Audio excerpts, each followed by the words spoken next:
Então, isso cria uma nova força anti-Ocidente, anti-liberdade, anti-Israel, ali no Oriente Médio, um país enorme como o Irã, com muitos recursos, uma das maiores reservas de petróleo, se torna também um país anti-liberdade, anti-democracia, anti-dignidade humana, e isso complica ainda mais. Um detalhe é que nos Estados Unidos, que estavam acompanhando nessa época os tumultos no Irã, havia pessoas ali no Departamento de Estado que estavam acompanhando, né, a chancelaria, digamos assim, americana, que estava acompanhando a situação, né, e o Shah era, em tese, o aliado dos americanos, né. Aí, num certo ponto da crise, né, levante popular, as pessoas no Irã querendo que o Khomeini voltasse, estava ainda na França, o governo francês, né, pergunta para o governo americano, olha, o que vocês acham, hein? A gente deve deixar o Khomeini partir, voltar para o Irã, ou a gente segura ele aqui e ver que, né, se isso acalma as coisas lá no Irã? E os americanos falaram, vamos ver aqui, peraí, quem que entende de Irã aqui? Aí chamam a moça que era a especialista em Irã, que vinha a ser Madeleine Albright, que acho que ainda está viva, né? Depois foi ministra, enfim, foi secretária de Estado dos Estados Unidos no governo Clinton, considerada um luminar assim, na área de política externa americana. Então chamaram a Madeleine Albright, o que você acha? Ela, não tem problema não, não vai acontecer nada não, pode deixar, deixa os franceses, fala para os franceses que podem deixar o Khomeini voltar ao Irã. Então, os Estados Unidos voltam, não, tranquilo, tranquilo, deixa lá. Khomeini volta e, né, acontece tudo que acontece desde então, depois vem o sequestro, né, da embaixada americana, toda a gigantesca agressividade do Irã contra tudo, né, contra Israel, contra os Estados Unidos, contra as mulheres, contra, né, os homossexuais, contra os cristãos, contra tudo, né, que se mexa e que não seja escravo da ditadura dos ayatolás, né. Essa agressividade não se arrefeceu uma grama desde 1979 até hoje, ao contrário, só fez crescer. Né, e esse novo regime do Irã, ele adota assim um semblante de democracia, né, tem eleições para parlamento, tem eleições para a presidência, mas quem manda mesmo são os ayatolás, né, o Khomeini tem o título de supremo líder da revolução, depois quando morre fica o Khamenei, que está aí até hoje, né, o líder supremo, que realmente é o chefão, né, e é quem manda, e presidente, parlamento não fazem nada sem perguntar para ele, né. Talvez assim, possam, né, mudar o calçamento da rua e tal, mas fora isso tem que perguntar para os ayatolás.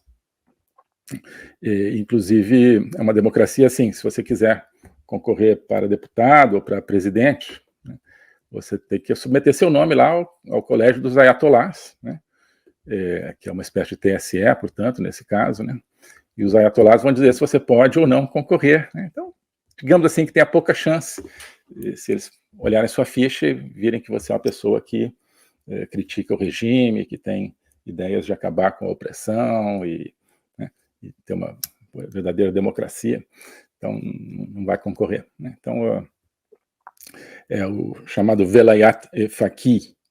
Velayat Faqih é o governo dos juristas, né, é um termo persa, significa algo assim, né.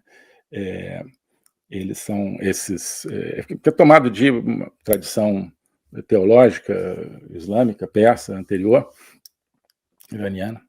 Então, olha, um país é onde você tem o governo dos juristas, aqueles que entendem da lei, né? A lei, tal como eles a entendem, né? Essa lei que manda matar uma mulher aqui, tá? Um cabelinho aparecendo, né? Matar na paulada, né? Beleza. Então, isso é o Velayat Faqih, governo dos juristas, né? Qualquer semelhança é mera coincidência com qualquer outro país. Bom, então, esse é o Irã, né? Então, vai tendo a sua, né, criando o seu lugar ao som do terrorismo, da maldade, da destruição ao longo das décadas, né? Nos anos 80 começa um programa nuclear, né? E, né, para fins pacíficos, né, como eles mesmos dizem, certamente é para fins muito pacíficos mesmo, né? Você olha para a cara do regime e, né, um país ali cheio de petróleo, né? Por que precisa de energia nuclear? Ah, para fazer isótopos médicos, né? Ah, tá certo. Bom, começa nos anos 80. No começo eles conseguem uma cooperação com a Argentina, que tinha um programa nuclear. Mas sim, a gente pode confiar que é para fins pacíficos, assim como o brasileiro, né? Iniciados ambos nos anos 70. Mas a Argentina se prontifica a dar algum tipo de cooperação, claro, não para construir bomba, mas, né, para desenvolver. Coitado do Irã, né, precisa ter alguma, né, energia nuclear. Então, quando chega Carlos Saúl Menem na presidência da Argentina, ele manda cortar esse negócio. Manda cortar. Não, o que é isso, né? Menem tem uma política externa de se aproximar dos Estados Unidos, se aproximar dos países democráticos, fazer da Argentina um país de primeiro mundo, né? Eu acho que está muito bem, né? Foi muito criticado por isso, né? Com uma política econômica liberal, né? Não deu certo, mas o impulso era, me parece, totalmente legítimo, né? A Argentina queria ser um país próspero, né, livre, se identificava com os valores do Ocidente, dos Estados Unidos, da Europa Ocidental. Por que não, né? Então, um dos elementos foi Menem dizer, não quero mais essa cooperação nuclear com o Irã, não. O que é isso? Com o Irã, não. Tá certo. Por coincidência ou não, pouco tempo depois, explodem primeiro, no começo de 92, uma bomba no consulado de Israel, em Buenos Aires, né? E, algum tempo depois, uma bomba na Associação Mutual Israelita, ou seja, judaica, né, da Argentina, também em Buenos Aires, matando dezenas de pessoas. É o maior atentado terrorista que já houve na América do Sul. Então, né, bom, desde então começa a se investigar, né, e cada vez mais, ao longo das décadas, foi surgindo a convicção entre os investigadores argentinos, serviços de inteligência, de que o atentado na AMIA foi preparado, talvez executado, por agentes iranianos, né? Bom, então, né, isso inaugura, digamos, uma presença do Irã na América Latina, né?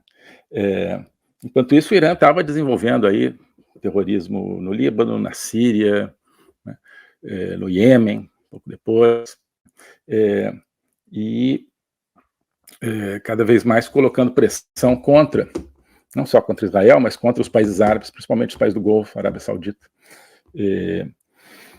e que ao longo desse tempo vinham se aproximando muito dos Estados Unidos, né? Nos anos 80, com Reagan, os países árabes começam, na verdade um pouquinho antes, o Carter, muitas coisas que ele conseguiu fazer, conseguiu construir um acordo entre Israel e o Egito, né?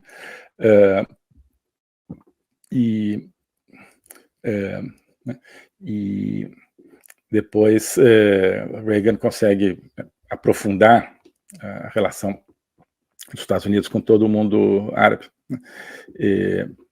Bem, então, a partir dos anos 90, há uma aproximação progressiva dos países árabes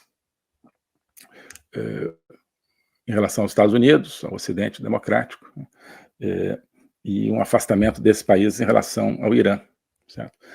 O Irã vai se tornando a grande ameaça naquela região, tanto a Israel quanto aos países árabes, certo? e isso vai se acentuando ao longo do tempo, né? Nesse interim, há várias tentativas de resolver o conflito Israel-Palestina. Em 1993, os acordos de Oslo, que proporcionariam aos palestinos uma espécie de um Estado, o caminho para um Estado próprio. O parlamento de Israel chega a aprovar esse entendimento, e os palestinos acabam saindo desse entendimento, que teria permitido uma pacificação na região. Alguns anos depois, Bill Clinton tenta intermediar um acordo, quase consegue, no ano 2000, se não me engano, finalzinho da sua gestão, e que chega a ser também aceito pelos israelenses. No final, os palestinos se retraem e não querem o acordo. Seria um acordo, né, talvez não perfeito por nenhuma das partes, mas que permitiria novamente uma pacificação, né? Ora, na atitude de não querer um acordo, está provavelmente embutido aí um interesse daqueles que querem guerra, querem conflito, querem dissolução e não solução, né? Inclusive, talvez principalmente o Irã, né? Os países árabes queriam já nesse momento, né, a atitude dos países árabes mudou completamente ao longo do tempo, né? Os países árabes já no final dos anos 90 têm uma atitude completamente distinta em frente a Israel e frente aos palestinos também, né?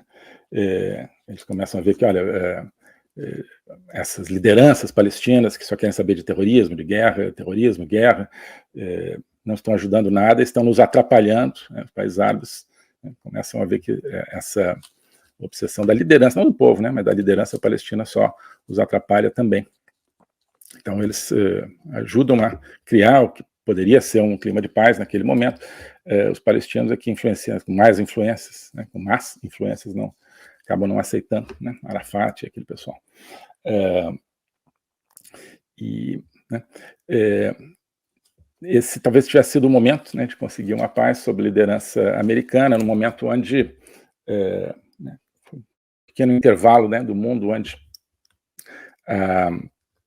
não havia um bloco totalitário realmente organizado, né? A Rússia estava com Yeltsin em caos econômico, tentando entrar numa democracia liberal, mas sujeita cada vez mais ao poder das máfias, né? E nesse ano 2000 é eleito Putin, então já começa a se formar essa nova Rússia que a gente está vendo hoje, mas ao longo dos anos 90 talvez tivesse sido a oportunidade, enquanto que a China ainda estava preparando o seu salto econômico, não queria muita projeção ainda do seu poder, né? Queria se concentrar em atrair investimentos ocidentais. A grande prioridade da China nos anos 90 é obter sua entrada na Organização Mundial do Comércio, para que ela não pudesse mais ser discriminada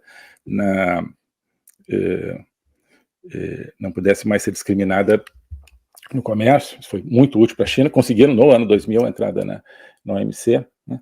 Então, ano 2000 acontecem várias coisas, né? Não é por acaso. Coincidência de data facilita, né, a nossa observação histórica.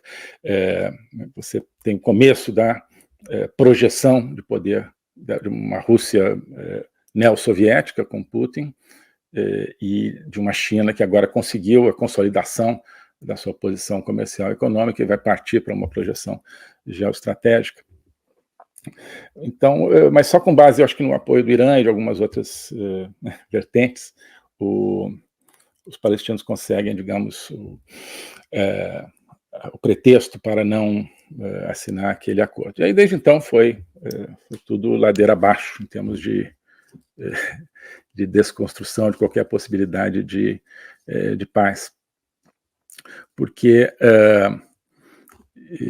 China e Rússia entram no jogo, estavam assim um pouco mais longe, né, do jogo, entram no jogo para destruir, né? Entram no jogo para criar problema, né? Cada um com a sua atitude, mas atitudes cada vez mais convergentes, né? Para destruir o mundo livre, né? Essa é a meta de China e Rússia. O globalismo existe, é uma coisa concreta. Ele é composto pelo Great Reset do Fórum Econômico Mundial, pelo projeto hegemônico da China, pelo programa de manipulação e conquista da América do Sul pelo Foro de São Paulo e outros elementos. E esses elementos eles atuam uns em benefício dos outros, sempre, principalmente através do controle da linguagem, porque o controle da linguagem é o controle do nosso pensamento. Então nós estamos tendo o nosso pensamento reprogramado, e essa reprogramação vai contra a nossa liberdade, vai contra a essência do ser humano. Isso é o globalismo. Com base nesse estudo, nessa experiência, é que eu criei o curso de Logopolítica. Toda semana eu dou aulas sobre geopolítica, literatura, filosofia, cultura de um modo geral, tudo isso em conjunto formando um espaço de conhecimento que eu denomino a logopolítica, para nós não apenas entendermos a ameaça do globalismo, mas podermos nos contrapor a ela. Se você quiser entrar nesse projeto de conhecer o globalismo e enfrentar o globalismo, clique aqui